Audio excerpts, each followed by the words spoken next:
first.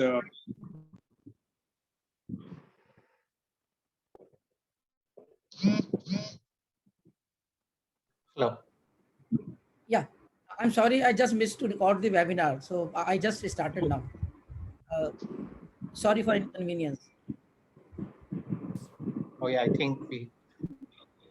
Yeah, it is recording now. We lost. Sir, you please go ahead.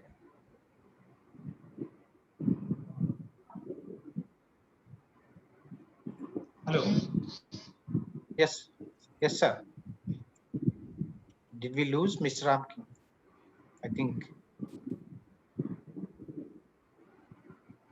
Hello. Hello.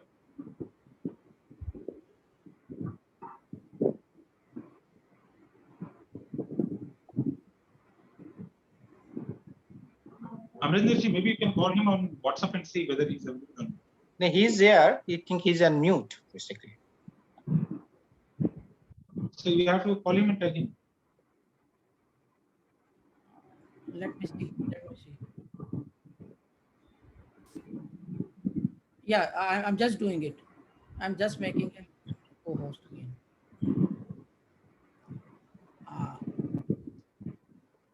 Yeah, okay. I think some technical. All participants were unmuted. Okay, I'm sorry. I think I was just giving a quick brief of TCS, and Yes, sir. and by market capitalization is around $150 billion, among the top 2 or 3 in the country by market cap.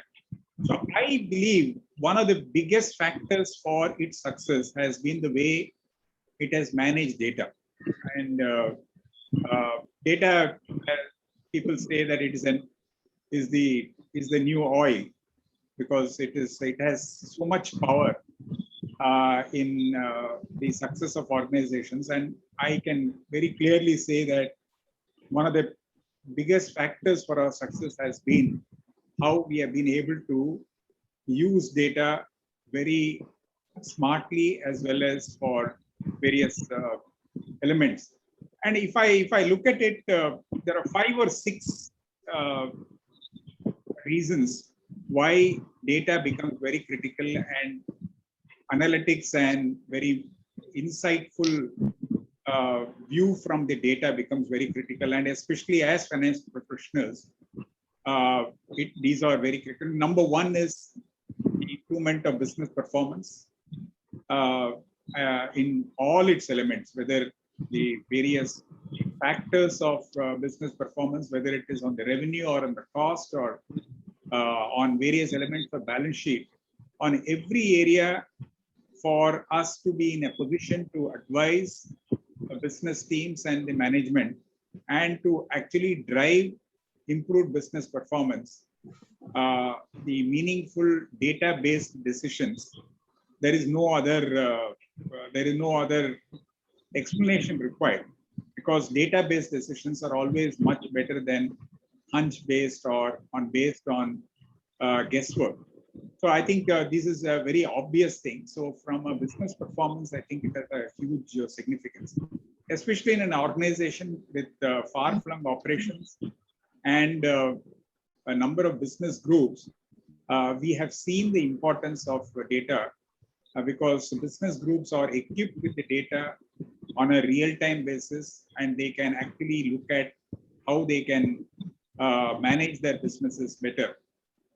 So I'll come to some of the other things which they are able to do with it, but how those from a improving business performance, it is very obvious. Second is on the reporting. Today, organizations are looked upon to report their results in a quick, efficient, and accurate manner. Apart from their regulatory requirements, the expectations from these shareholders, from investors, from lenders, etc., is that companies report their results quickly and also consistently, and in consonance with all the regulatory requirements. Again, data plays a very important part.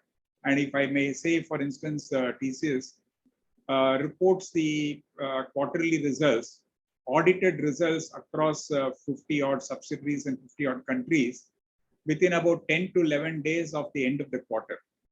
And in fact, the AGM of the company will be there next week on the 10th, and TCS will be the first corporate in India to have the AGM in the news in this for the financial year. So I think when you are reporting a results, if you need to be accurate, you need to have good handle on the data, and analytics plays a very important part. Third, in terms of risk management, in terms of you cannot go through all transactions to make sure that there is no fraud happening. They are in line with internal controls. The internal processes are working as they are intended to be. So there again, analytics plays a huge part. You can sift through mountains of data and get those patterns and early warning signals. The fourth is in terms of improving the stakeholder experience, especially when you have a large set of employees like in the IT services industry. What happens is employees have their own entitlements in terms of their benefits, their claims, etc. Often companies get into this whole thing of verifying everything before you pay. You can always have a honor system where you almost do a straight through processing. As an employee makes a claim, you make the payment, but then do your data analytics in the back end. And if there are any issues, you handle that and have zero tolerance for deviant behavior. But for a large part of the employee base, there should be no issues at all. And they will really appreciate. And same thing applies for vendors, contractors. And so that from an experience perspective, I think it's an important one. The fifth is in the change management. There are regulations which keep changing very often. And you want to see the impact of a regulation and how does it affect the various processes which are already there. What changes do you need to make in the systems, etc. Here again, the data and analytics plays a very critical part.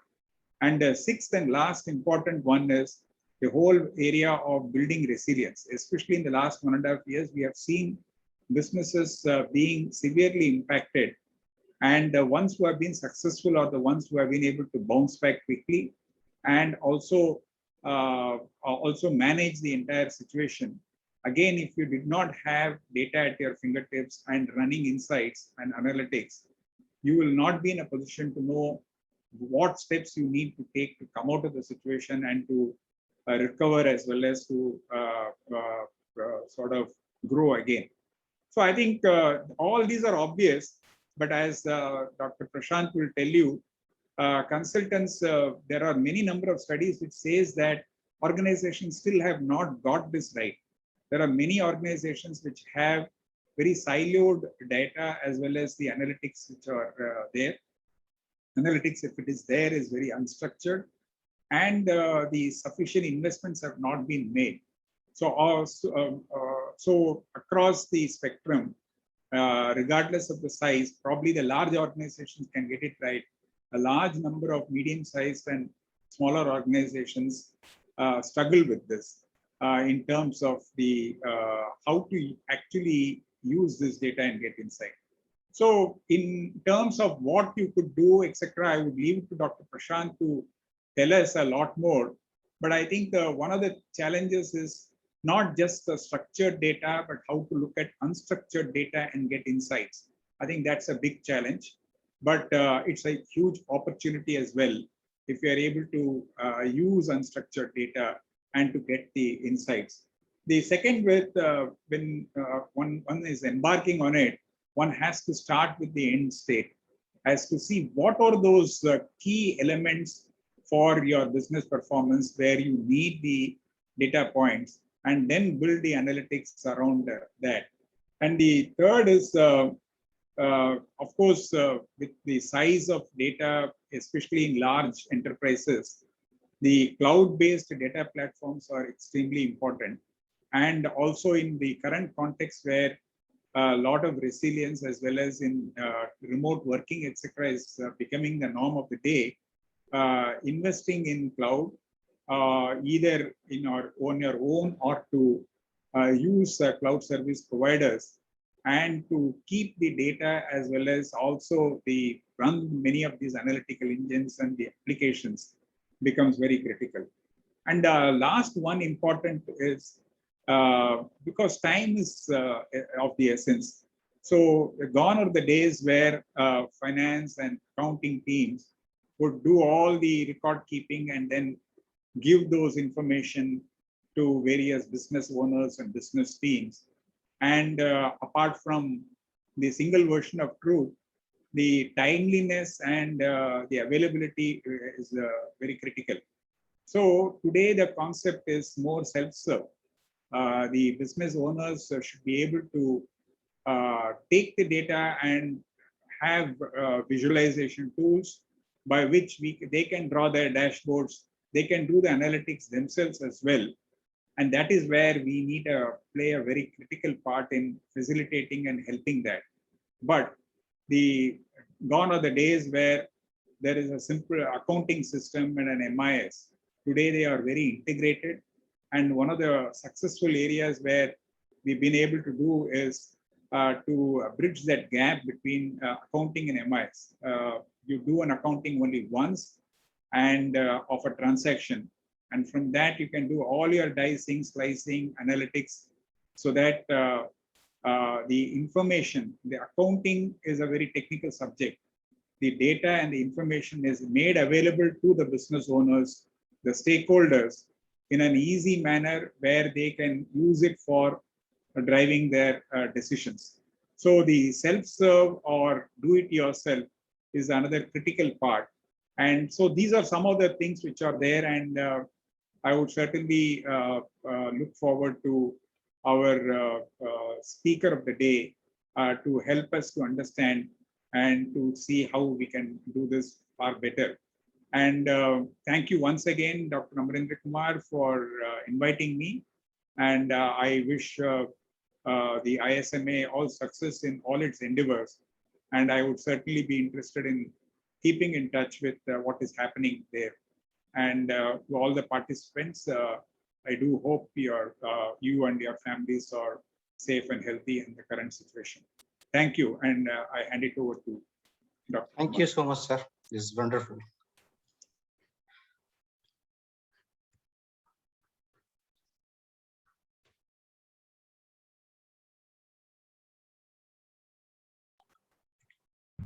You can unmute, Dr. Amarendra.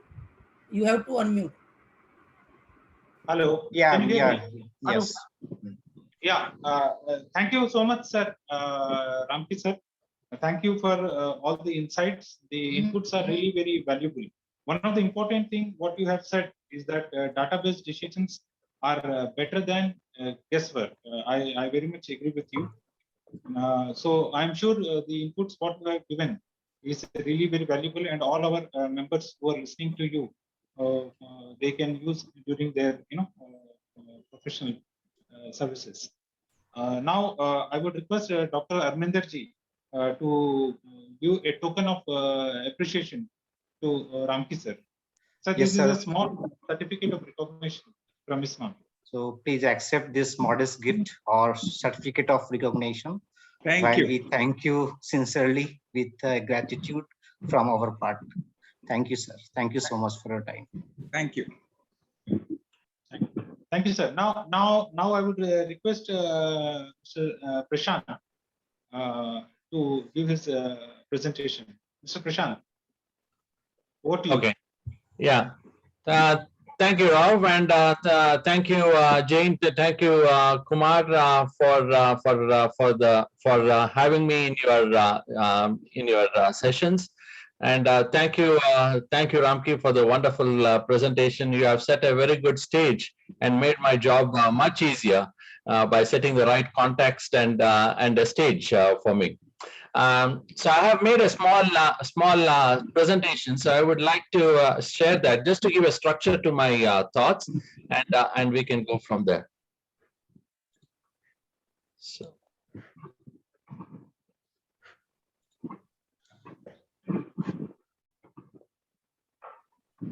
So, Amar, are you able to see my slides? Yes, yeah. Okay. Yes. Okay. So once again, thank you very much. I given for lack of a better title, I have kept it very general by calling it as data analytics for finance professionals. So it's a broad topic, but I would wait. I would wait to hear your questions so that we can make it more specific and tailored for you. So as Amar was saying, I'm an analytics consultant and educator. Most of my time goes into consulting, but I also teach in a couple of universities and in professional associations like ISMA. I've consulted for over 25 years in big companies such as Shell, Apple, and so on. But I also consulted for small companies as well, companies which are in size of 20, 25 people. And the problem in all those places is how do we leverage digital data and analytics for better business results, which is what Ramki was talking about in a few minutes back. So before I go forward, Amar and Rao, are you able to hear me well, clearly? Yes. Yeah. Okay, good. Okay. So when it comes to training, I've trained over 2,500 people. Like I do a kind of a 20+ hour training. I'm not talking about this kind of sessions. So this I do it almost every week. I'm talking about a regular classroom kind of sessions. I've trained over 2,500 people. I've written 2 books, Data for Business Performance Analytics Best Practices. You might see behind me the 2 wallpapers for this of these 2 books. Both of them, since I see that many of you are from India, both of these books are available in India as well. I'm a blogger in Forbes.com. I write regularly in data analytics and machine learning, Forbes.com, and in CFO Universities, which is one of the educational firm for the CFOs of the world.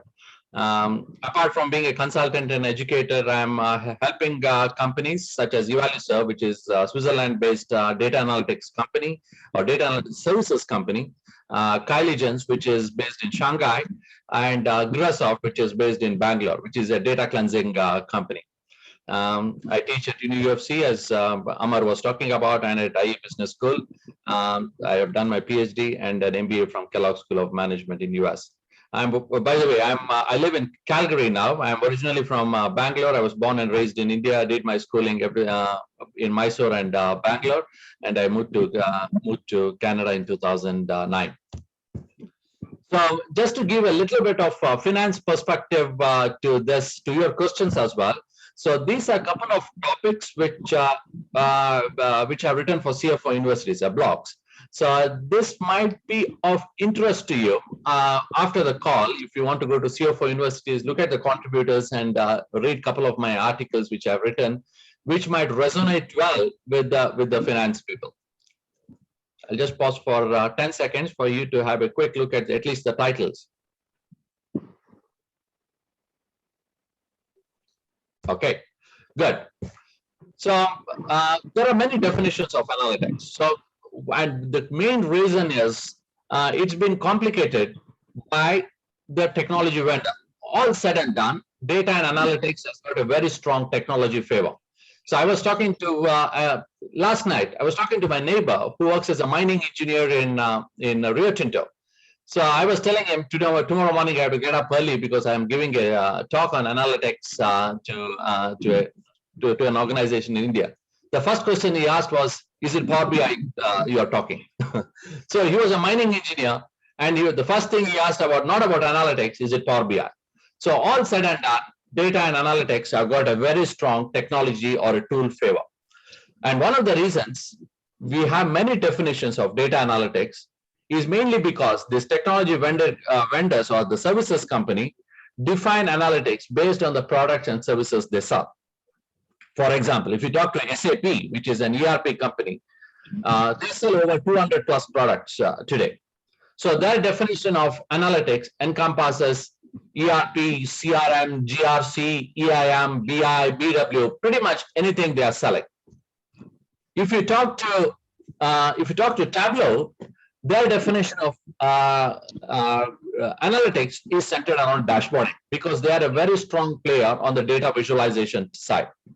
If you talk to SaaS, they came from a statistical processing background. So they have a kind of definition which suits their data science professionals. So all said and done, it is like 6 blind men looking at an elephant and defining analytics in their own version, defining that elephant in their own version.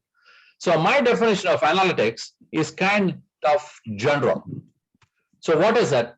I say data analytics is using data by asking questions to gain insights for decision making. So when I advise my clients, when I go as a consultant, the first thing I ask is, what questions do you have to get your insights or get your answers so that can help you in decision making? So it's not about Python, it's not about SAP, it's not about Tableau. Tell me first what questions you have. What are your KPIs? What is the impact which you want to make with data and analytics so that you have the right answers or insights to help you in decision making? So bottom line is I tell them, no questions, no data. Stop your analytics projects right now and start working on them. Don't talk to your vendors. Don't work about anything else. This is the first thing which you need to do before you start embarking on the projects. So Ramki was talking about analytics adoption as part of his talk, which is true. And one of the reasons why we have a poor success rate of analytics projects is primarily because we jump into the solutioning part of it without understanding what the problem is and defining the problem. So it's not something that you go and ask, what's your problem? Most of the time, the business themselves are figuring out what problem they are going to solve. And often in data analytics, it's a hypothesis-based thinking. You don't even know what those problems are. Did Steve Jobs go to the market and says, what's your problem? He had a gut feeling saying that this is what the market wants. So most of the time, it is kind of an hypothesis-based thinking, where for that, the first thing which you need to ask is not a very direct question. Tell me your problem and I'm here to solve. Not that. Ask the right questions, and the context for that, asking those questions come from your business performance or your KPIs. So having said this, so there are many types of analytics. So I use the Gartner framework and I define analytics into 3 major types. One is descriptive, which is basically on historical performance, what happened. Predictive analytics, which is on future performance, that's what will happen. And finally, prescriptive analytics, which is to identify the factor that will enable a particular event or an entity to get its business results. Basically, what are the factors which will make it happen? In many places I go, people call them as basic analytics and advanced analytics. So when I ask them, what is basic analytics? Oh, it's about historical performance. What is advanced analytics? They say it's machine learning. So the question is, advanced analytics, in my view, is about prediction and prescription. It's about 2 wings of the bird, or you need 2 hands to clap. So predictive analytics and prescriptive analytics are like that. So what are this? So let's take a simple example and see how these 3 types of analytics play. In fact, I always say that don't try to categorize them as basic and advanced, because all these 3 types of analytics are like a continuum, are like a conversation that's happening between the insight producer and insight consumer. So let's take a simple example to understand this well. Let's assume that we have Nancy. She's the VP of merchandising, or she's the CFO of the company as well. So she has Bob, who is a data scientist in our organization. Nancy, as the CFO, goes to Bob and says, hey, Bob, how much money did we make in 2018? So Bob thinks, okay, this is a good question. So for this, I need to get the data from my ERP system. It's a question related to historical performance. So I go to my ERP, pull all the data which I have, pull all the sales orders which I got for 2018, and can come back to Nancy. So he goes to his SAP or JD Edwards or wherever it is, gets all the data, and he finds out that in 2018 they made 300 million. He goes to Nancy and says, Nancy, in 2018 we made 300 million. Nancy says, good, Bob. Can you, assuming that the business conditions are pretty much the same in 2023, what are how much money we are going to make in 2023?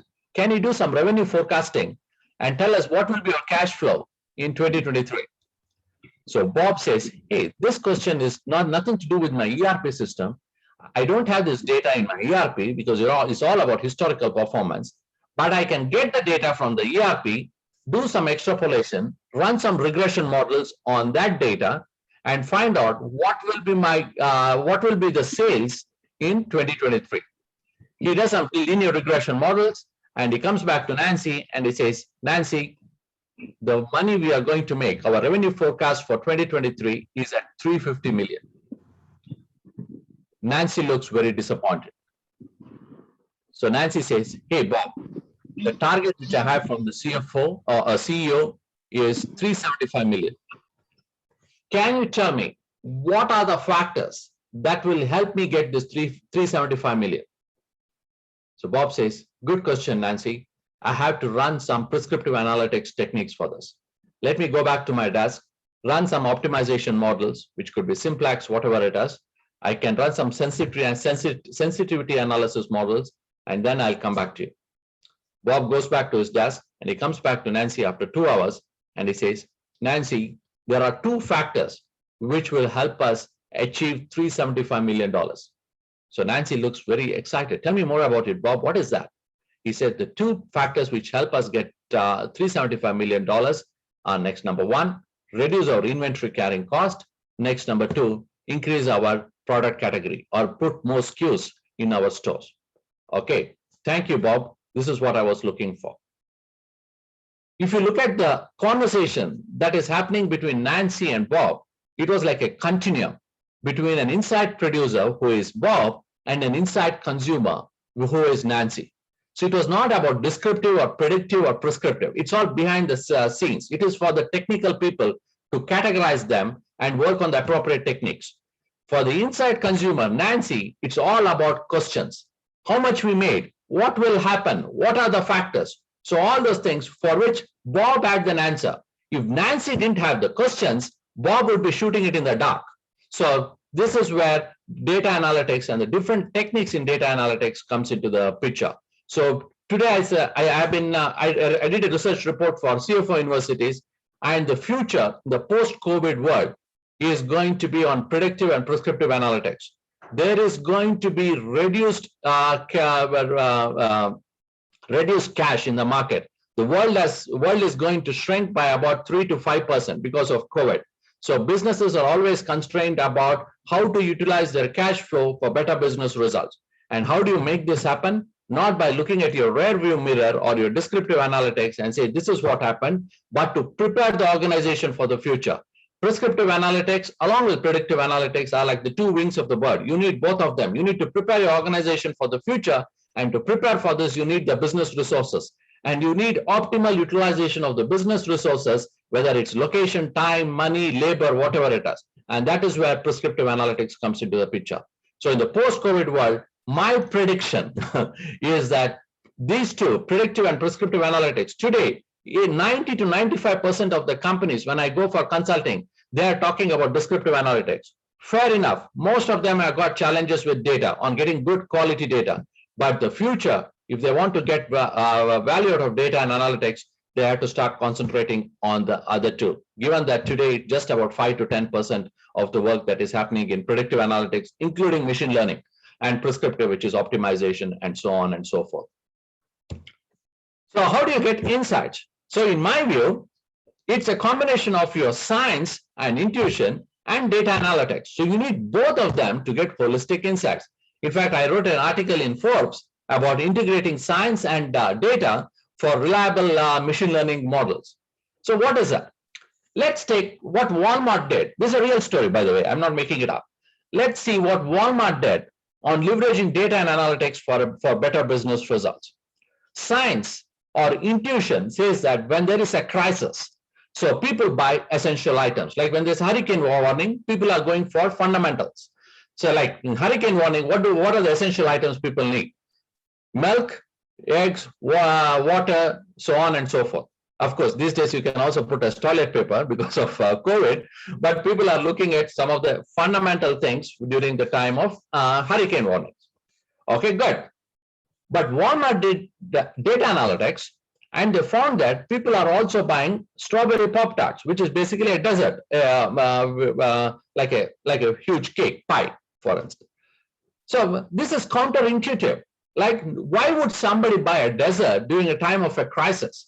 Like, but data is saying this. So what Walmart did was, whenever there is a hurricane warning, they started stocking their shelves with not just the essential items, but even strawberry Pop-Tarts, because this is what the data is saying, which they wouldn't have got this insight if they just relied on their science and intuition. So data and analytics is needed to understand what the market is doing, what your customers are doing, so that you can complement your existing knowledge, your science, your intuition, your field intelligence, and so on and so forth, and make holistic results. So I was talking to each one is important, but data alone will not be sufficient. Science or intuition alone will not be sufficient. So what is the purpose of this insights? So I was talking to a VP of an oil company, and he was asking me, Prashant, you have been talking a lot about data and analytics these days, going to this conference and writing articles and everything.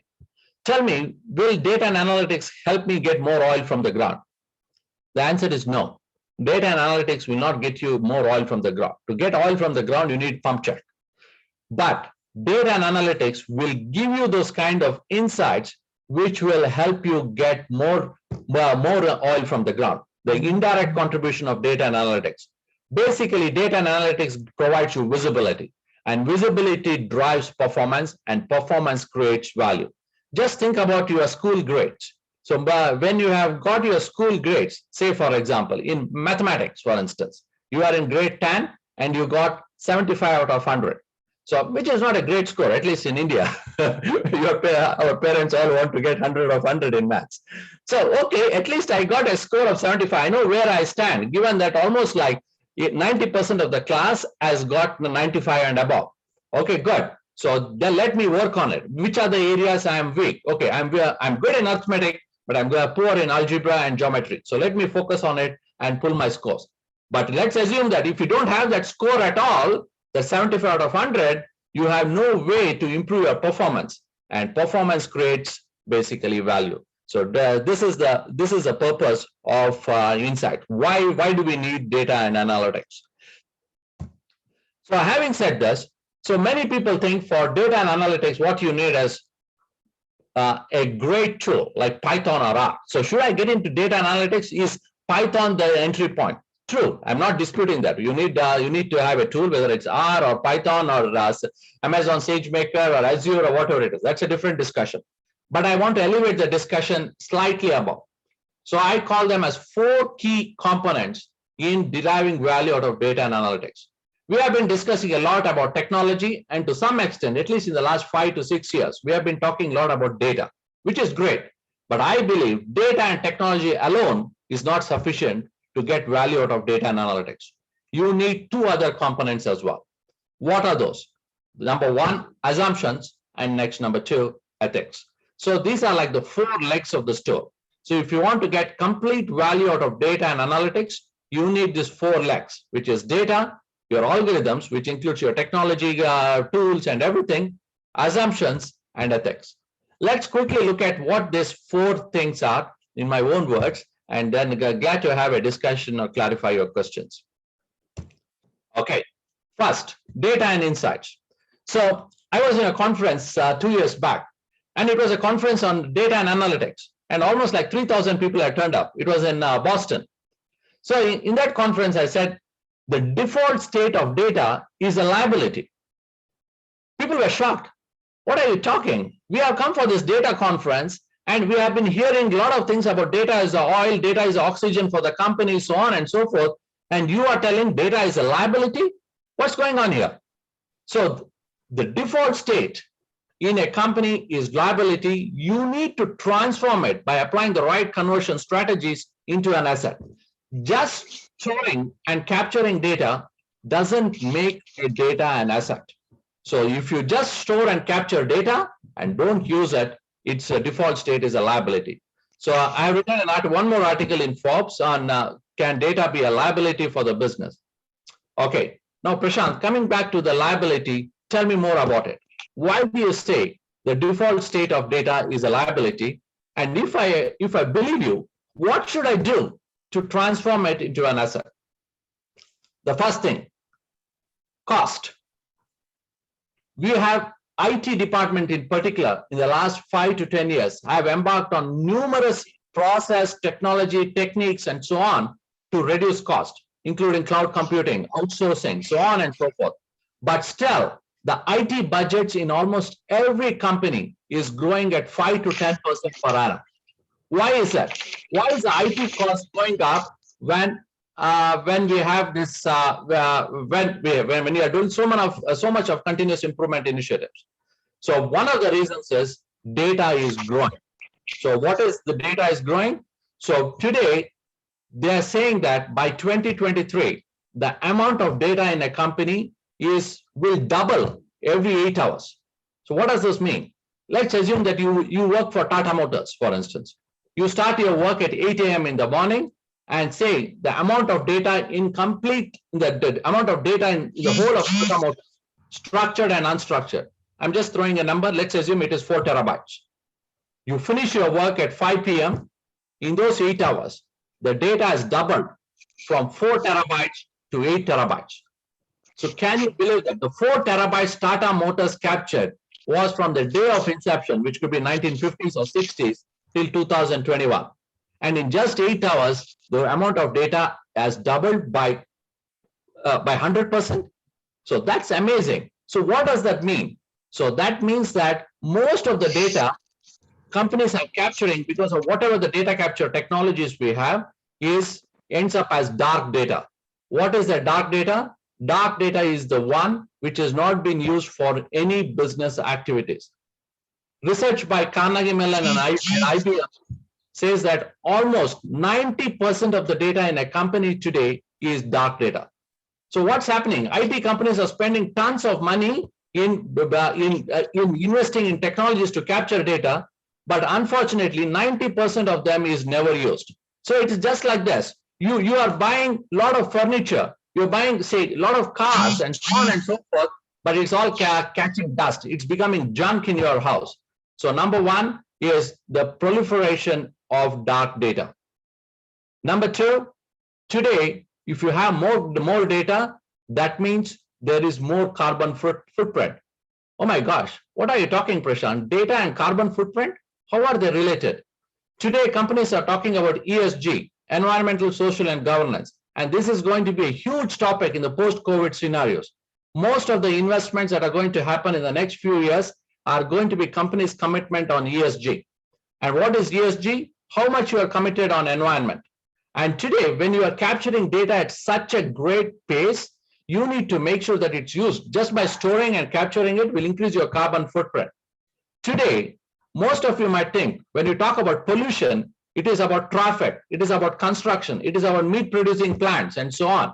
But the rate at which things are going, the data centers of some huge companies like Microsoft, Google, Facebook, Amazon, so on, they are going to be one of the biggest polluters going forward. So today, who are the ones who are investing in renewable energy? It's Google, it's Microsoft, Tesla. They are the ones who are taking the lead in renewable energy. Why? One of the reasons is their data centers, the rate at which data has been captured, they are going to become one of the biggest polluters in the world. The third thing is about the more data you have, you are attracting hackers to your company. Hackers don't come to mom and pop shops. They attack huge companies. Ransomware, you have been hearing about this quite often these days.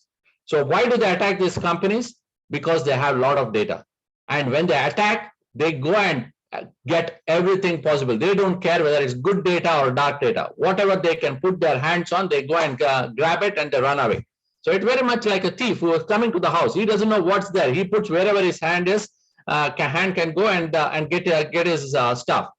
So what happened?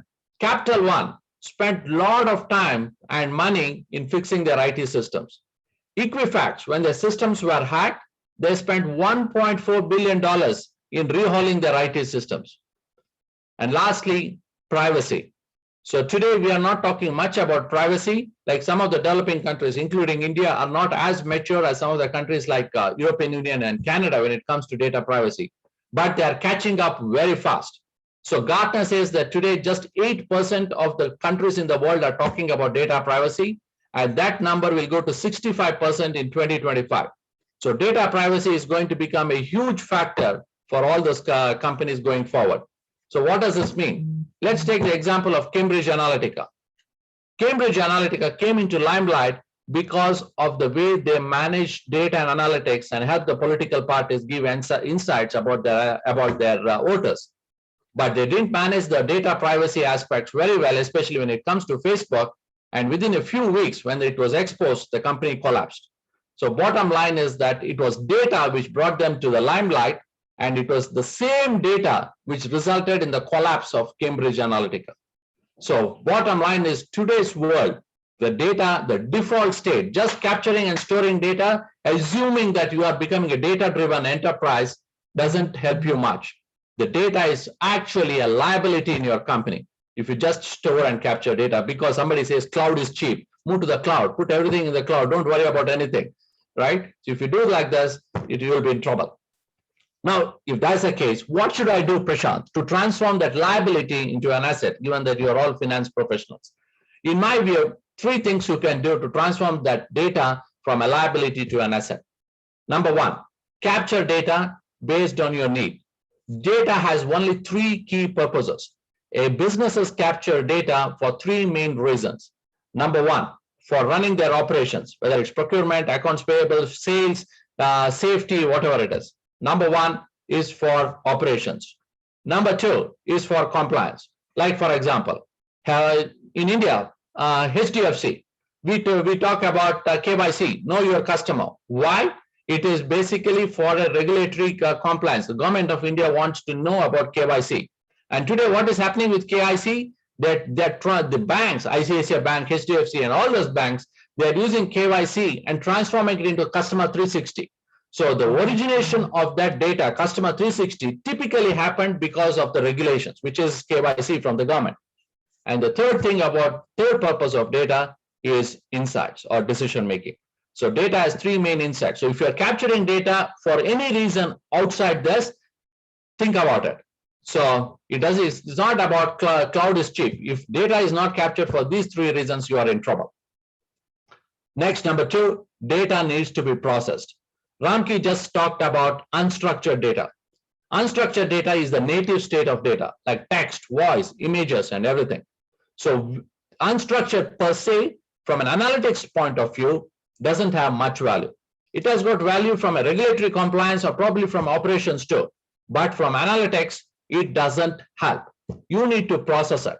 What does that processing mean? You need to give the right data type, because all your analytics model, whether it's regression, t-test, ANOVA, whatever it is, they depend on 2 major things. Number 1, the questions which you are asking. Next, number 2, data type. So if you don't process your data from unstructured to structured data, there is a good chance that the data becomes a dark data. It will be just catching dust. Let me give a simple example of dark data. Your mobile phones, for instance. You would be taking pictures left, right, and centers. How many pictures have never been used? So imagine, your phone gets lost, and somebody gets your phone. He has pretty much access to all your pictures which you have. And how many pictures have you seen? Probably even the picture which you have seen which you have taken last half an hour back, you won't have seen them at all. So forget about there is pictures which are there for years and months. And lastly, data should be non-substitutable. What is an alternative for data? Which is intuition, which we discussed earlier.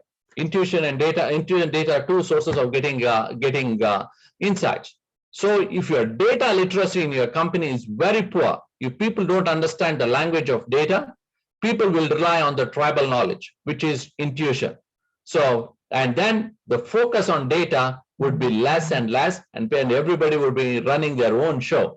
For procurement, the focus is on service. The finance, the focus is on cost. For marketing, the focus is on inventory, so on and so forth. So everybody will be running their own thing, and there will be no data-driven kind of insights that is coming to your organization.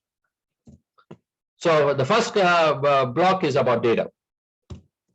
So the second thing is about algorithms. Of course, you need all those techniques to run your insights. So today we have capturing a lot of data. So how do you use those techniques and get the right insights. So as I said earlier, we have three types of analytics: descriptive, predictive, and prescriptive.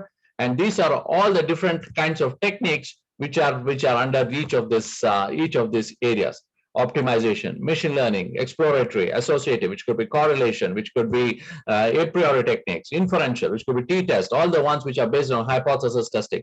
So you need to run all these different types of techniques to get those insights. And again, as I said before, these algorithms depend on two major things. One is the questions which you are asking. Next is the data type. And the data type can be broadly classified from an analytics point of view into three major things: unstructured data to structure. What do you mean by structure, Prashant? That means you are giving the right data type to those data elements which you have captured in their native state. That means it could be text, which is called as nominal data, or categories, which is nominal data. Next, number two, it could be the ordinal data, which is all about orders and ranks, like your payment terms, like your delivery priorities, so on and so forth. And ultimately, it's about the numerical data, where you can do statistical computations, basically adding, subtracting, and all those things. So these are the three types of data that's required to run your analytics model. If you don't have this, then just capturing the unstructured data will not give you value for your analytics projects.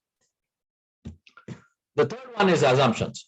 All said and done, the businesses will not have all the data they require for analytics. Okay, Prashant, what are you talking about here? The businesses don't have all the data? Yes, at any point in time, there is no businesses which will have 100% of the data required for analytics. Why? Because the business is an evolving entity. It's constantly changing. Why? Because of regulations, because of mergers and acquisitions, because of divestitures, because of growth. They want to enter new products, new segments. Like, for example, you are in India, and now the Indian company, let's take, for example, Mahindra. Mahindra decides to come to US or Canada to sell their tractors, for example. Given that it's Canada, for example, is a huge agricultural country. So they want to sell their tractors to Canadian farmers. Okay, good. So when they want to come to Canada, for example, so that means you need to comply with the local laws and regulations. And of course, you need to understand the local market as well. So what has happened to Mahindra's database? It has just exploded because they are now capturing not just about the regulatory data in US and Canada, but also about the customer data as well. So growth is another factor. Bottom line is that the businesses are constantly evolving. So that means you don't have data, you need to make the right assumptions. So how do you make the right assumptions? One of the things is group thinking and talking to experts. For example, let's assume that I don't have data about Canada, then where do I get the data? Okay, let's bring Prashant. Prashant has been there in Canada for 10 years or 15 years. Let's talk to him. Is it Prashant only sufficient? No, we need multiple Prashants. Oh, let's talk to Prashant, Bob, Tim, Nancy, Amy, all those guys, and because these people are all experts in the Canadian and US markets, and get their perspectives and complement the existing data we have with the new data or the subject matter expertise data, and make holistic decisions. So people think that it's all about data, but the reality, especially with the stage after you derive the insights, when you go to your stakeholders and sell your insight, which is called as data storytelling. So that's where assumptions really matter. Where did you get this data? What are you assuming here? So on and so forth. Like today, I'm doing a project for an industrial safety manufacturing company, which is in Seattle, and they want me to do a revenue forecasting for the next 4 quarters. So a simple assumptions which we have made is, where does the quarter end and quarter starts, for example? Okay, so we said you want a quarterly information. Week 1 to 12 is quarter 1. Week 13 to 27 is quarter 2. So a simple assumption, so that we are all in the same page which we are doing, because they don't have that data on quarter, they have the data on weeks. And when we are talking about assumptions, you are always talking about probability. So it's all about confidence level and confidence interval in the data science or the data analytics world. So what do we need for analytics? What they say is the 40-70 rule. So this was given by Colin Powell, the former Secretary of State of US. You said, don't make any decisions if you have less than 40% of the data, and don't wait for for data to go beyond 70% because you will never have that 100% data. And the time to get this 100% of data, which is a unicorn, actually in many companies doesn't exist. So 40-70 is the rule which you should be following. And this is what companies are talking today. Inc. said that 75% is what you need for making decisions. VentureBeat is also talking in similar way. So what happened in the last 10 years, for example, before 2010, we were talking about data. I need data. So that's why we had this ERP implementation till 2010, CRM, PLM, SCM, SRM, all those kind of technologies coming. The focus was on data capture. And in 2015-ish kind of time frame, we were talking about big data. We were talking about Hadoop. We were talking about Apache Spark and all those things to focus on big data so that we can get the right insights. But today, as Ramki was saying, the focus is on right data, which is monetization. Can I use this data for business performance? Not just capture data, which is catching dust. Can I use the data which really matters for my business? So earlier, the focus was on data, knowledge, and impact. So that was where we were thinking. But today, the focus, the pyramid has turned, the triangle has turned. So it's impact, knowledge, and then data. So that's what the thinking is, at least what I've been seeing in my consulting projects. And the last one is about ethics. So what is this ethics? So ethics is making sure the data that has been used for analytics is used in the right way. That means it is secure, there is privacy compliance on this, you are able to explain it very well. Biases, there is no biases in the data. It could be so many biases which are there, especially when you work in the businesses. Data engineering, 80% of the work in analytics is on data engineering. That means to get the data which are in different shapes and form in the transactional system into one canonical system, which is often called as a data warehouse. Yeah, and for you to do your analytics. So 80% of the work in analytics projects is on data engineering. And finally, stakeholder management, making sure that the right insights are provided to the right stakeholders using typically the hypothesis-based thinking.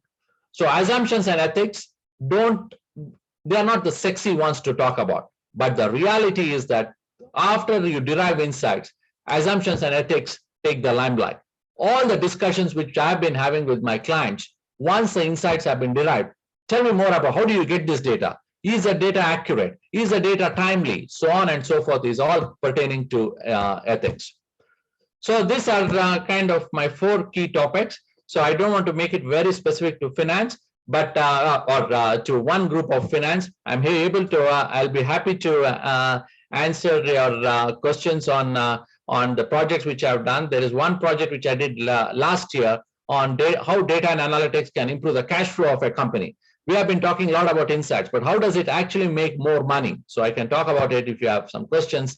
So currently I'm working on a project on revenue forecasting for an industrial safety company in Seattle. I can talk at a high level, of course, not confidential thing. I can talk at a high level, the techniques which I've been using, the approaches, so on and so forth. But before I go there, let me quickly summarize the key takeaways of this. So I've said analytics is not about Python or R or Power BI. It's about questions and finding the data for answering those questions. No data, no questions means there is no analytics. Research says that by McKinsey, by Gartner, and all those companies, over 80% of the analytics projects fail. And one of the reasons is the poor adoption of the insights. Okay, great. You spent a lot of time and effort in getting those insights. What next? So what? What next? So that's an important question which you have to think while looking at analytics. And treat analytics not as silos of descriptive, predictive, and prescriptive, but as a continuum, as a conversation between the insight producer and the insight consumer. And insights can be derived with intuition or science and with data and analytics. You need the combination of both. Each alone is not sufficient. You need both of them together to get holistic insights. And to get those holistic insights, you need data, algorithms, assumptions, and ethics, all of them coming together. And by default, data is a liability. You have to consciously transform the data into an asset. Just storing and keeping data in your data center doesn't make you data driven. and doesn't help you get value out of the data. So data is a new oil, but the oil in its original form, crude oil, is pretty much useless.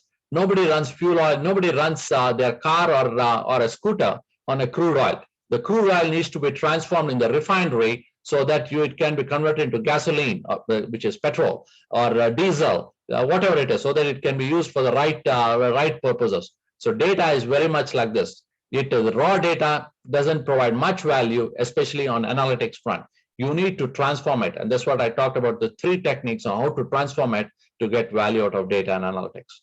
So that's from my side. So GE was one of the places where I worked. It was easily the best place I have worked in my in my career. So when I was working in GE, Jack Welch was the CEO, and this is what one of the favorite quotes of Jack Welch is: "It's great to derive insights, but to transform that insights into action is the ultimate competitive advantage for the company."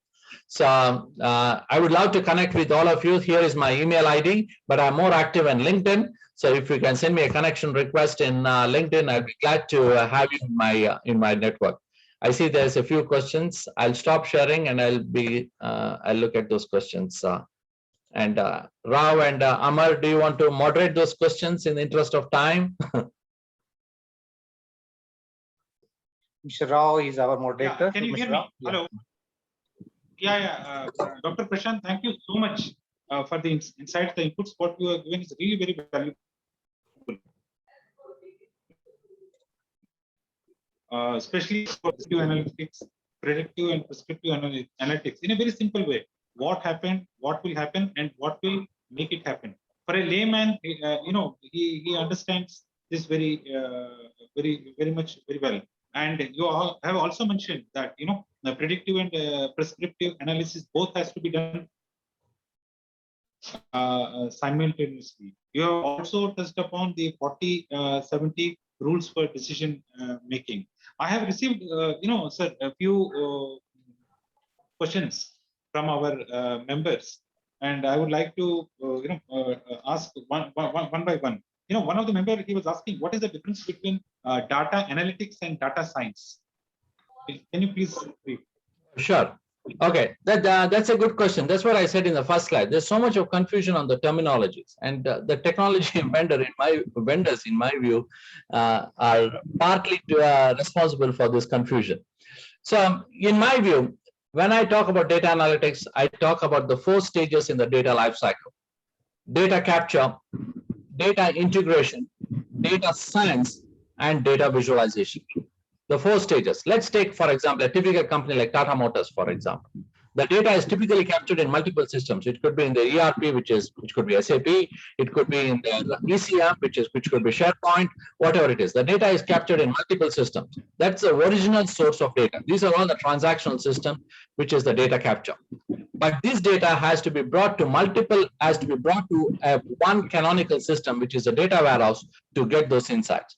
And that's where we have this ETL, we have RPA, we have EAI, and all those technologies. And people are talking about these days about new terminologies, which is data mesh, the data fabric, and all those things. Bottom line is all these data integration tools, they basically depend on 2 major things. The selection of the tools, by the way, depends on the volume of data and the sequence in which the business processes are run. You need to understand those 2 things to pick the right technology. And once that has been done, you do your data integration, which typically takes 70 to 80% of your effort, and bring it to one canonical system, which is a data warehouse. That's where the 3rd step of the data lifecycle, which is data science, comes into the picture. So data science is running your statistical models on that data and deriving insights. And once those insights are derived, you need to present it, which could be your portal, which could be your mobile device, whatever it is, presentation of those insights. So long story short, data analytics is a bigger picture. It's like overall, whereas data science is one small aspect of data analytics, which is the 3rd block in my view. So many people are trying to make it synonymous with data science and data analytics as equivalent. But in my view, so that's what I said, for data analytics, you need data. And for data, you have to have the right mechanisms to capture it and integrate it and bring it to one common systems, which is data lake or data warehouse, whatever it is. Okay, sir, one more question. See, one of the members, he was asking us, because if they want to pursue their career in data analytics, so is there any university within India or in abroad which offers any, graduation or post-graduation course? So where they can, enroll themselves and get a degree on data analytics. Okay. Good thing which I get very often. I've written a LinkedIn post also on this. How do you start your career, especially for mid-career professionals who want to switch to data analytics? The first thing is, it may be a little bit philosophical, is today there's so much of free stuff in the internet, or with very little money you can get good quality education. Like for example, if you want to, I'm just talking about Coursera, for instance. If you can spend $300 on this, which is almost like 15,000 rupees, you can get a good data science certificate from Johns Hopkins. The expectation from you is discipline. So if you don't have discipline, you'll not be able to run this. You'll not be able to get value out of this courses. So one of the things which I advise all of them is don't spend money unnecessarily on taking this very expensive courses. So there's a lot of free materials in YouTube, in Googling, in Coursera, in EDX, so many Udemy and all those places, but a lot of free materials. So like for example, let's take Python for example. Microsoft has put a 40-session course on Python, step by step, to do this. There is even an introductory 4-hour course on Python. If you want to just start, I don't want to spend this 500 hours on Microsoft courses, but I just want to get a good idea about the overview of Python. Let's assume you are a project manager. You don't know, your goal is not to become a developer, but take this 4-hour course and do it. But whether it's a 4-hour course or a 400-hour course, which is all free, you require discipline. So it's about how do you plan your work. So my advice overall is leverage the free materials in the internet and have a plan, have a discipline, make a goal. So, something like, okay, every day I'm going to spend 1 hour in building myself, in building my skill sets and so on. Like Stephen Covey talks about in 7 Habits of Highly Effective People, sharpen the saw. What is a sharpen the saw? It's all about exercising. It's all about learning and all those things. So keep 1 hour for yourself, your self-development, and make sure that you use this well. And bottom line is, don't waste money. There's a lot of free stuff. Okay. Okay. Sir, one Mr. Talib Qureshi, there's a question to you. He's asking, what are the key assumptions that you should consider while analyzing the data concerning COVID-19? Hello? Okay, so this is an interesting question. COVID has made, at least in my experience, a lot of assumptions invalid. Okay, let me give you an example. So general hypothesis or thinking is that the more money you spend in marketing, the more sales you make. But we are doing this project for this company, and we think that you spend more money and you make more money in advertising and marketing, you get more sales. But when you look at the data, it's completely opposite. There is no correlation between sales, between revenue and the marketing budget. So now what is happening? Now we are looking at a different set of data for this company, which is all about channels. How the product and services reach the end customer, which could be resellers with distribution channels, so on, distributors and so on. So what has happened in the COVID world is all the data which you have captured probably till March of 2020 and are kind of questionable. I'm not saying that they are useless, are kind of questionable from now onwards. Okay, what do I do from March of 2020 till today? All the data which I have created, which I have captured, doesn't align with the 10 years of data which I have. So that is where I said assumptions are a very important thing. So how do you minimize these assumptions? By talking to multiple stakeholders, multiple experts. So there is one saying, right? Diversity. Every company, like including TCS and all big companies, are talking about diversity. Why? Because the truth is always between different perspectives. We don't want to have one-dimensional way of thinking. We want to have multiple dimensions of thinking because that's where the truth is. So in the post-COVID world, one of the things which I would rely on is subject matter expertise, which is your intuition, which is your knowledge or field intelligence. Of course, you can rely on the data, but you should also rely in the post-COVID world on expert knowledge as well. Talk to multiple people about what's happening. Okay. Thank you. Sir, there is one question from Ms. Meenakshi Verma. She's asking, what could be the best software to analyze the data? Programming or Python or, any other tool is there? So, Meenakshi, I would slightly change your question to understand which is the best tool to learn. I would put it that way, more than including the best tool to analyze the data. If I were to given a chance, given that there is a proliferation of tools and technology these days, I would say let's assume that there are two kinds of people. One is people who are kind of starting their career, who don't have access to this kind of an enterprise software tools like SAS or SAP or Azure ML and so on. That kind of people who are working for big companies like Tata Motors, TCS and all. We have that kind of people. Then assume we have other people who are working for small companies who are students and all those things. For the first category of people, I would suggest Python. Go with Python. That gives a high value for ROI or reduced risk. So if you want to have more skills in your toolkit, say you can go with Power BI and so on and R and so on. So focus on this. Say, for example, you are already working on a big company. Let's assume that you are working for Tata Motors, for instance. So if that's the case, use the technology which your IT or your company is basically following. So don't start something new. Like if Tata Motors says that, okay, we are going to use SAP Lumira and for all our analytics purposes, analytics on cloud and everything, jump into that because ultimately it's the tool. It is very similar to Pizza Hut pizza and Domino's pizza. Pretty much they are the same. Conceptually, they are all the same. So it's all about the flavoring and the packaging and all those things. So whatever you can do in Python, you can do in Azure ML. Whatever you can do in SageMaker, you can do in SAS Via. So the tools are not a big thing. So depending on where you are in your company, in your career and everything, get access to the tools which you can easily get access to. If you are a student, go with Python. If you are a company person working for a big company, go with the company's recommended technology. But again, I said 4 key building blocks of analytics and algorithms. I've again broken down into 2 major things. One is tools, other is the techniques. So Meenakshi, you're talking about the tools, but imagine there are 3 other building blocks. Plus there are techniques. For example, a fool with a tool is still a fool, right? If he doesn't know how to use it.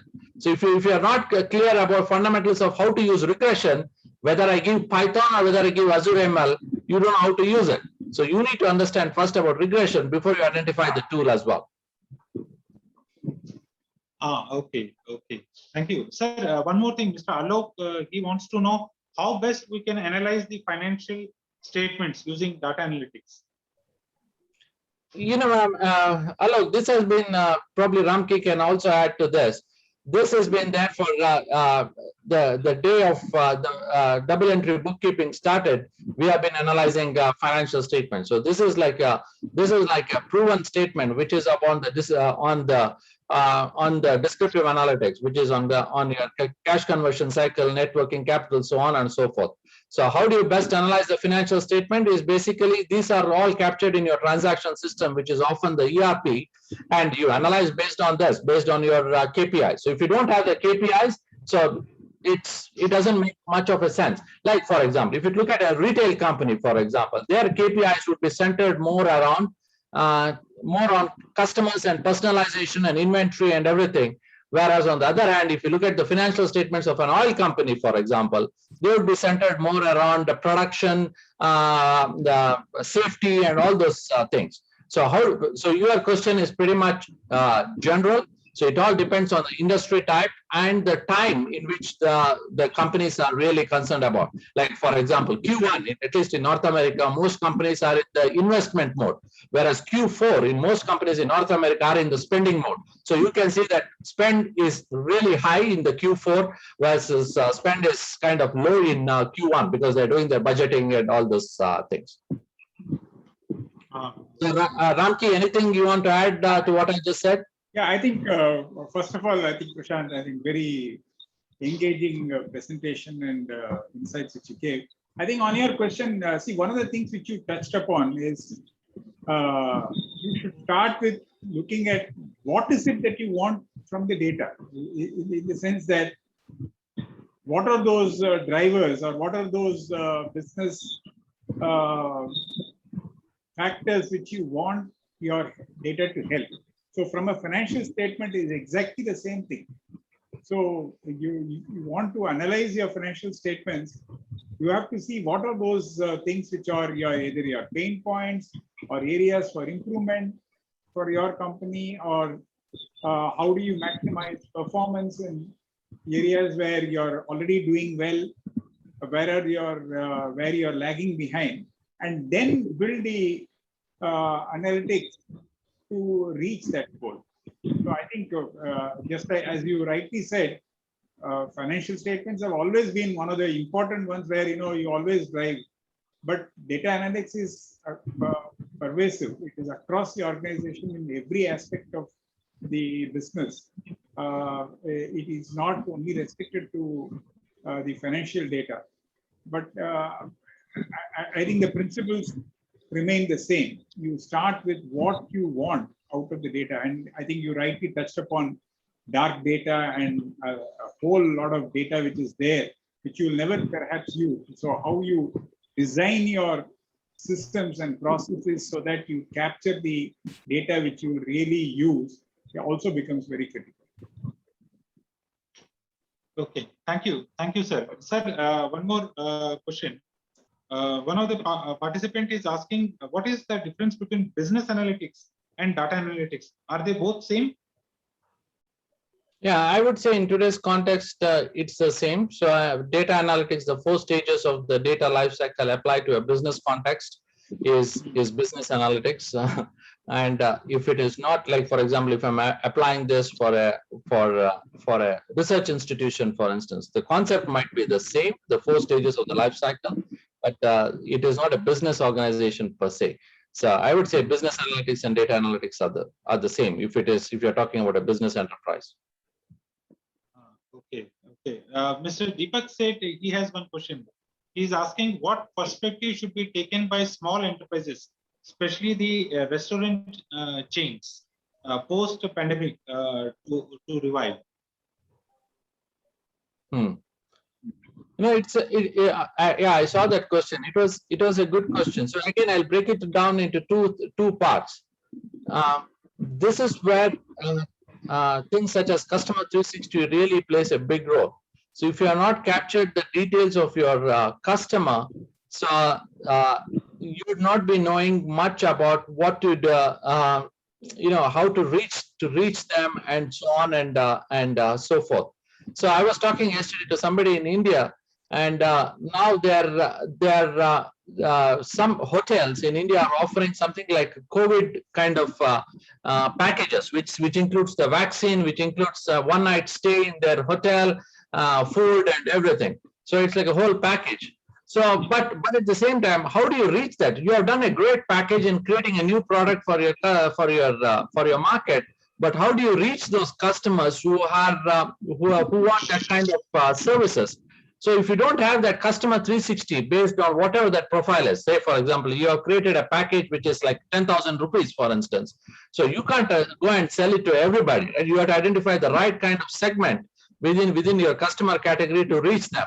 So if you don't have the customer details about their jobs, about their age category, and about their profiles and all those things, like, for example, this package would be typically resonating well with high income professionals who have typically small children, right? Not high income people who are on the verge of, who are much senior and the kids are settled and all those things. So find out those kind of people, and they have to do this. If you don't have this data, there is no way you'll be able to reach those people and tell them about their new products and services. So to Deepak's question, the first thing is Customer 360 plays a big role in whether it's in the restaurant industry or any industry which is closer to the customer than closer to the market. Like for example, retail industry and the restaurant industry, they're closer to the customer, whereas the mining industry and oil and gas and healthcare or pharmacy, they're closer to the market. So any industry which is closer to the customer, if you don't have the customer details, you are you are shooting in the dark. So this is where I would suggest to focus or capture that data or leverage the data if you have already captured on the customer and work on it. And today there is a lot of places where you can buy this customer data as well. Of course, it's anonymized and sensitive, sanitized as well. So you can buy those customer data, but that's where I would focus on. Okay. Thank you so much. I think there are one or two people still they want to ask a question, but I think Dr. Armendra, you wanted to ask some question. Yeah, in fact, in case of like very new established organization, when the data doesn't exist, right? In this scenario, in this case, how to apply the data analytics tools? Yeah. Okay. That's an excellent question. Like the first thing is whether it's a new organization or an established organization, data is always a challenge.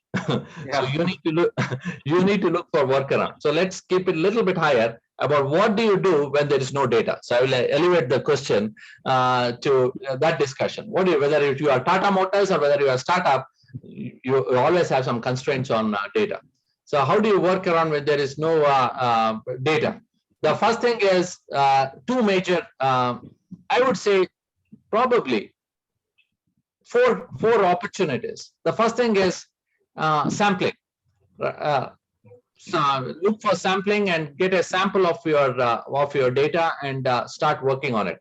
Like one of the clients which I advise now is into mental health, and we want to create an index of how the mental health patterns are going in Canada, for example. So we identified a survey, not just interviewing all the 40 million people of Canada to find out the mental health status, but take a representation of 500, 600 people of Canada and do a mental health baseline of this week. This was the mental health level. So something like that. So sampling is a good strategy when you don't have data about the complete population. Next, number two is about feature engineering, which is many tools are there which can decompose or aggregate data and create new attributes. So that's number two, feature engineering. Then the third thing is about buying data from external places. Like for example, no company, as far as I know, very few companies in the world are capturing data about the weather, right? Because why? Because it's a commoditized data. You can buy this weather data from many places. But one is you can get that weather data and use it for your own business purposes. Like one of the things which I did for a gas station company in Canada was to ask them to buy this weather data and look at the days where it's going to rain. And then as soon as it rains, you send a notification to their phones saying that the next day there is a 25% discount on the car wash. So one is to get the data. Next is what do you do with the data?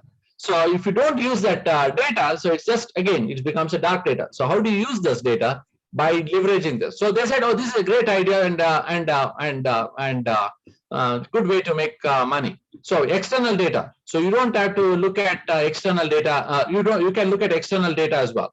One story which I'll tell about external data. I was consulting for India's biggest power producer, NTPC. And they asked the same question what you asked, Amar. And I said, have you tried open data? What is that? They said in the meeting. So I said, it's a data provided by the government of India, just like most governments are doing now, which is going to benefit the citizens.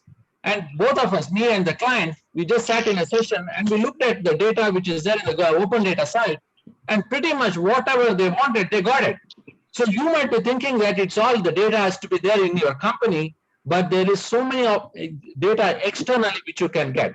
whether it's in Kaggle, GitHub, Microsoft, Amazon. You can even buy data. Like for example, do you save data about crude oil prices? No, you go to Bloomberg and buy that data. So you can also buy that data externally. So there are so many opportunities these days, given that data products are becoming a huge opportunity for many companies. So they are, like for example, why did Facebook buy WhatsApp? Not for the software, but for the data. Data, yeah, correct. Yeah, customer data. So I can say excellent question and excellent answer. Yeah. I can say this. Yeah, go ahead, Rao sir. Sir, one last question we'll take.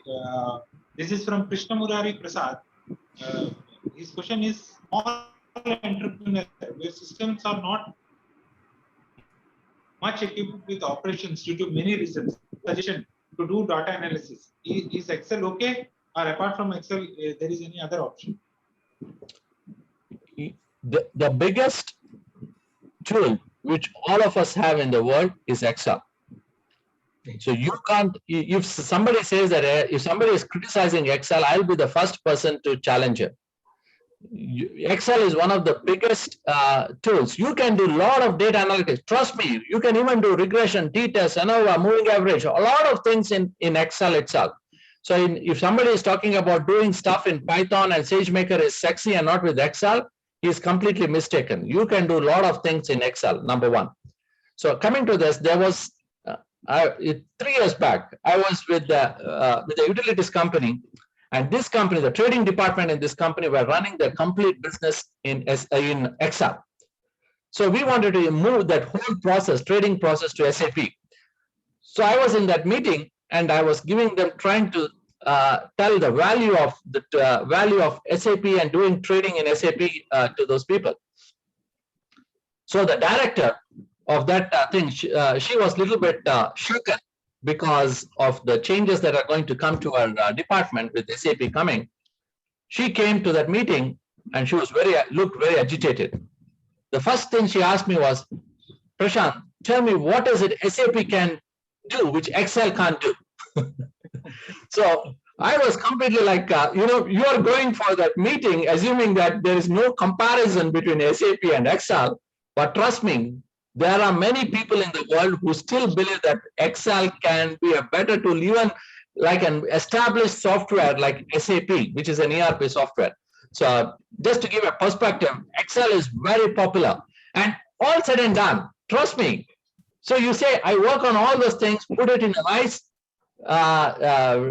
visualization tool called Tableau, and I've done all those things. The last question which people say is, can I download it to Excel? Right. Right. I know, and this is. So you might talk about everything, but it all comes back to, it starts with Excel and ends with Excel.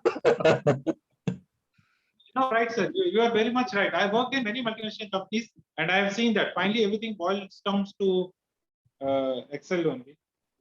Thank you so much. The session is really very wonderful, and Really we all yes. are really enjoying it, because this is something new. Many people are not aware. They would have, even many people would not have heard about it also. Dr. Arvinderji, I would request you to. Ram, one thing I suggest to the people is, I was interviewed last year by Steve Rosewell, the CEO of CFO Universities. So since all of you are finance professionals, you can go to CFO University site, and there is, and what I'll do is I will put a post in LinkedIn, and I will put a link to that video as well for you to see, because most of his questions are centered around the finance professionals, and many people liked it. Like the EVP of Unilever connected with me because somebody forwarded the link to him, and he said this is really straight to the point. He liked it. So if you have, it's just a 15 minutes video interview. So if you have time, have a look at it. Sure. And Yeah. Please share with us. Yeah. Thank you. Yeah. Dr. Arvinderji, I would request to present a token of appreciation to Dr. Prashant. Okay. So, Yeah, Dr. Prashant from ISMA team. This is a small token of recognition from our society. Thank you, Amar, Pankaj, and Rao. It's been a pleasure and honor to talk to you guys. Thank you. Same here, sir. Same, sir. Same, sir. Sir, honestly speaking, Dr. Prashant, we want you to come for our subsequent. We would like to invite you actually because you have in our shastras it is written giving knowledge is also type of a charity. So people like you are very rare, and we always want to learn from great people like you. So thank you so much. And that's what when I was talking to Ramki. So when I was talking to Ramki and requested Mr. Ramki to be a chief guest, so the first line I used, sir, this is something you give back to society. So that was the so, okay. Now I would request our founder president Pankaj Jain ji to give his concluding remarks. But before that, I would like to just brief his profile. CMA Pankaj Jain ji is the founder and the past president of Indian Society of Management Accountants, an accomplished cost and management accountant, company secretary, certified corporate director, and alumni of IIM Calcutta. With a vibrant experience across wide spectrum of industries, working at top corporate positions like vice president, CFO, CEO, director, and has been instrumental in raising funds for bigger projects. Currently, he is engaged as chief mentor to Jain Ventures Consulting Private Limited, having dedicated consulting verticals for CFO services for startup, SMEs, real estate, and cost and management accounting consulting. He is associated with many socio-economic initiatives in various capacities and a mentor to many startups with the objective of helping them to achieve the sustainable and scalability of the business. So this is brief profile about our founder, president of ISMA, Pankaj ji. So now over to you, Pankaj ji, for concluding remarks. Yeah. Thank you so much, CMA Rao. Dr. Mendra, this honorary president of ISMA, our chief guest of day, CMA V. Ramakrishnan, and our eminent speaker of the day, Dr. Prashant. It was really a pleasure to listen illuminaries like you, and I am really delighted to be among you. And it was a very great learning session, and particularly on this subject, which is, as far as our country is concerned, India is concerned, it is yet to take off, to the stage where other part of globe is seeing it in this particular area. So it is really our pleasure and our opportunity for us all professionals to have the views from illuminaries like you on this subject. So just to summarize what I have learned from the Ramki sir and Dr. Prashant, so I can just summarize like this, that business have access to more data than ever before, yet many struggles to make the most of this valuable information. They need analytical help every step of the way, from the initial capturing of data to interpreting the meaning to making the best decisions based on the results. Finance professionals already understand the inner workings of the business, and it is their job to offer objective, evidence-based insights. So I think that is a key learning which we have made from Ramki sir. And this definitely Dr. Prashant has done little more insight. So he has given all the he has given all the circle of this data analytics. So we can take it that like that data analytics is taking the analyzed data and working on it in a meaningful and useful way to make well-versed business decision. Three key aspects he told about analytics business use that are descriptive analysis, what has happened in a business; predictive analysis, what could happen; and prescriptive analytics, what should happen. Data analytics help businesses uncover valuable insights within their financials, identify process improvements that can increase efficiency and better manage this. Every aspect of business model can benefit from data analytics, but it is not enough to simplify or simply gather the information. Businesses need to be able to spin raw data into golden insights. This is where the job of data analyst comes in. For the finance and accounting profession, big data is giving rise to new forms of business value and enterprise risk that will have an impact on rules, standards, and practices. The accounting and audit professions are in the center of the data explosion and are poised to become ever more vital to stakeholders in enabling data and insights driven enterprises. More and more companies are using data analytics to excel in the marketplace. For auditors, the main driver of using data analytics is to improve audit quality. It allows auditors to more effectively audit the large amounts of data held and processed in IT systems in large clients. Auditors can extract and manipulate client data and analyze it.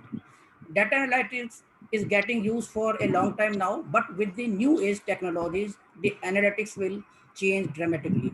Given the business dynamics, volatility, and the volume, there is a lot the future will unwrap in terms of uses of technology, upgradation of personal skills, and the advent of new analytics. Some of the future analytics could be product and sales recommendations, enhanced security, customer sentiment analysis. So I'm really delighted to have all these insights from our chief guest and speaker, and I'm really very thankful for both of them to spare their valuable time from their busy schedule. So thank you so much, sir. Over to you, CMA Rao. Thank you, Pankaj, for summarizing everything in brief.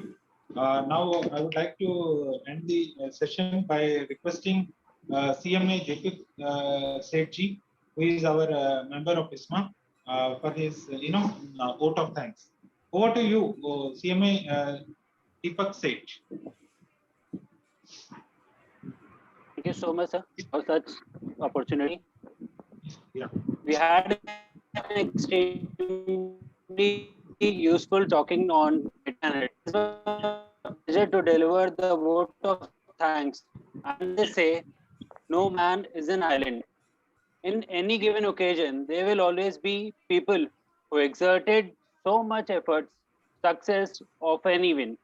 Hence, an event cannot be successful without wonderful audience. I take this opportunity to extend most sincere thanks to all our guest invitees who have attended this session from different destinations and spent their time for this session. I'm sure that all the participants have been benefited from this session. The very presence of our honorable chief guest, CMA Ramakrishnan sir, popularly known as Ramki, the ex-CFO of Tata Consultancy Services, in today's program is a reflection of importance and attached to the commitment of success of today's event. Thank you so much, Ramki sir. ISMA extends a very hearty thanks to you as you agreed to be present today, and you inspired and motivated all of us and made this webinar a grand successful event. Thank you, sir. ISMA is also very indebted to Dr. Prashant Sothikal, our eminent speaker for this session, to share his expertise on the topic. I, on behalf of ISMA and on behalf of President of ISMA, Dr. Amrendra, the Senior Vice President of ISMA, Mr. Rao, and our past President of ISMA, CMA Pankaj Jain sir, all our participants and other team members of ISMA, extends a very hearty thanks to Prashant to addressing the wonderful topic on this evening. Thank you, sir. We all are inspired by your knowledge sharing to us. Thank you all. And with this note, we close the today's session. And I would like to tell you one thing more. There will be the next session on 19th of June on Power BI. So would request everyone to be there and make that event also as grateful as today's one.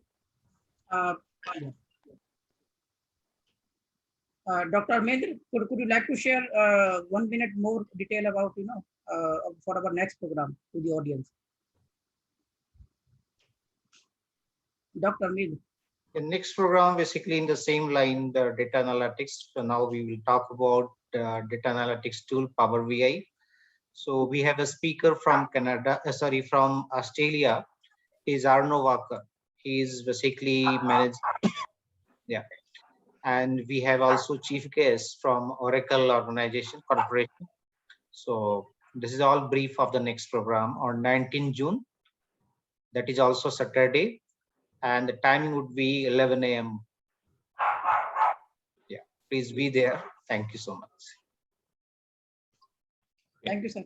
Thank you. So, Thank you see so you, much. everybody. Thank you. Take Thank care. you. Stay Thank safe. you. Thank you, Bye-bye. sir. Yes, sir. Happy Thank weekend. you, sir. Happy weekend to all. Yeah. Take care and stay safe. Thank you, sir. Thank you, sir. Thank you, sir. Thank you, Ramki, sir. Thank you, Dr. Prashant. Thank you, sir.